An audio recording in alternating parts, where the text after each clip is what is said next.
शादी को कुछ ही दिन हुआ था और आज काम वाली भी नहीं आई, इसलिए सरिता बर्तन धोने लगी। धोते धोते उसके हाथ से कांच का कप नीचे गिरकर टूट गया। कप टूटते ही वह डरने लगी कि उसकी सास अब बातें सुनाएगी। आवाज से दौड़ती आई और बोली, बेटी क्या हुआ? सरिता बोली, माँ पता नहीं ध्यान रखते हुए भी कैसे मेरे हाथ से कप नीचे गिर गया। सास बोली, बेटी चिंता ना कर, कप ही तो फूटा है, तुम्हें चोट तो नहीं आई, और भले ही इसके कितने टुकड़े ना हो जाए पर मेरी बेटी के दिल के टुकड़े ना हो। मेरी बहू से महंगा है क्या यह कप? और हाँ, तुझे अभी यह सब करने की क्या ज़रूरत है? मेहंदी भी नहीं उतरी अभी तेरे हाथों से। अभी तुम मेरे बेटे के साथ ज़्यादा से ज़्यादा समय बिताओ और एक दूसरे को समझो। सास ने अपनी बेटी को बुलाया और कहा, कृति इधर आकर अपनी भाभी का ख्याल रखो, अभी इस घर में नहीं आई है। कृति ने कहा, हाँ माँ। सास फिर से बोली, शुरू में तुम मुझे अपनी माँ ही समझना, मुझे भी तुम्हारा दिल जीतना है, सास बनकर नहीं माँ बनकर। देखते देखते सरिता की आंखों में खुशी के आंसू आ गए, छलछला गई उसकी आंखें और सास के पैरों में गिरकर बोली, मैंने एक माँ छोड़ी तो दूसरी नई माँ पाई, बल्कि आप मेरी माँ से भी ज़्यादा ममता मेरे लिए रखती हो। यदि घर में यह कप टूट जाता तो माँ भी दो बात कहे बिना नहीं रहती।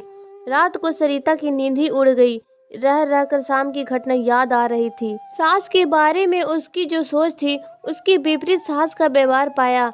उसका भी कसूर नहीं था ऐसा सोचना, क्योंकि उसने लोगों के मुंह से बुरी सास के बारे में ही सुना था। सरिता अपने अतीत में खो गई। उसे फिर याद आया कि कुछ साल पहले उसके इकलौते भाई की शादी हुई थी। मेहंदी का रंग उतरने से पहले ही माँ ने भाभी पर काम की पूरी जिम्मेदारी डाल दी और अपने ही नियम कानून के हिसाब से भाभी को चलने के लिए मजबूर कर दिया। माँ ने भाभी को घर में एडजस्ट होने में जरा भी वक्त नहीं दिया। भैया भाभी को बाहर ले जाते तो माँ का मुंह फूल जाता और बोलते कि हर समय भाभी को साथ ले जाने की क्या ज़रूरत है। कभी भी भाभी को खुली हंसी हंसते नहीं देखा। समय के साथ भाभी ने हंसना छोड़ दिया। फिर और क्या, हर रोज झगड़ा होने लगा। एक दिन भाभी के हाथ से कांच का गिलास नीचे गिरकर टूट गया। माँ चिल्लाने लगी कि कितनी कीमती गिलास तोड़ दिया। किसी न किसी बात पर वह भाभी पर चिल्लाती। भाभी भी गुस्से से बोल देती थी कि मैं तो बैठी बैठी खाती हूँ, आप तो खड़ी खड़ी खाते हैं। जब से आई हूँ तब से दो चार बातें न सुना दो तब तक आपको चैन नहीं मिलेगा। कभी मेरे माँ को तो कभी मेरे बाप को, हमेशा मेरी मायके वालों को कोसती रहती हो। ऐसे ही माँ और भाभी एक दूसरे के साथ बहस करती रहती थी। कृति ने घर के अलावा और भी कई जगह पर सास बहू के झगड़े सुनते सुनते वह डर गई थी, इसलिए शादी से कतराने लगी। मगर माँ बाप के कारण ही उसे शादी करनी पड़ी और अनजान भय को लेकर ससुराल आ गई। पर आज की घटना से उसकी सोच बदल गई। सब सास और बहू एक जैसी नहीं होती। नींद ना आने की वजह से उसने सोचा कि चलो थोड़ी देर माँ से बात कर लूँ। माँ ने इतनी रात को उसे फोन करते देख कहा, बेटी सब कुछ ठीक है ना?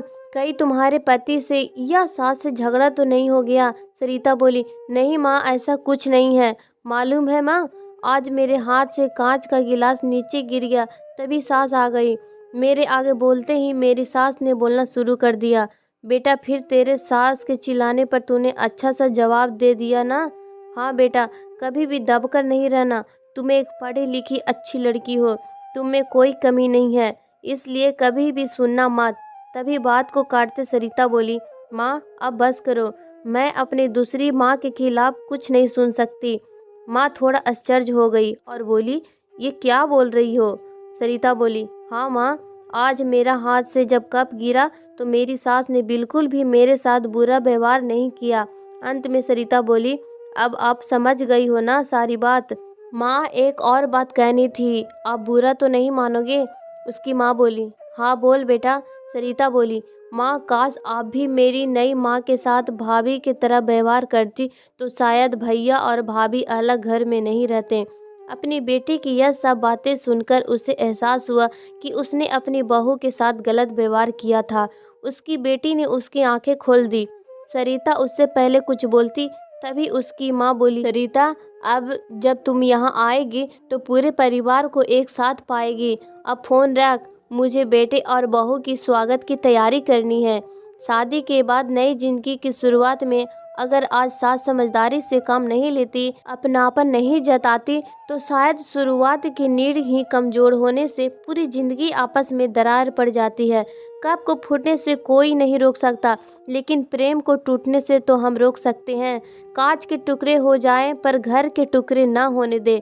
अपने घर में प्रेम का वातावरण बनाए रखिए, एक दूसरे को समझें, एक दूसरे की इज्जत करें तो घर स्वर्ग बन जाएगा। घर नर्क से स्वर्ग में बदल सकता है यदि बहू सास को माँ मान ले और सास बहू को बेटी मान ले।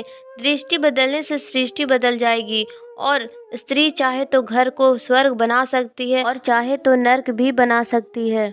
दोस्तों, इस कहानी के बारे में आपका क्या राय है, कमेंट में हमें ज़रूर बताइए। अगर कहानी पसंद आई है तो लाइक शेयर कीजिए, चैनल पे नए तो सब्सक्राइब कीजिए।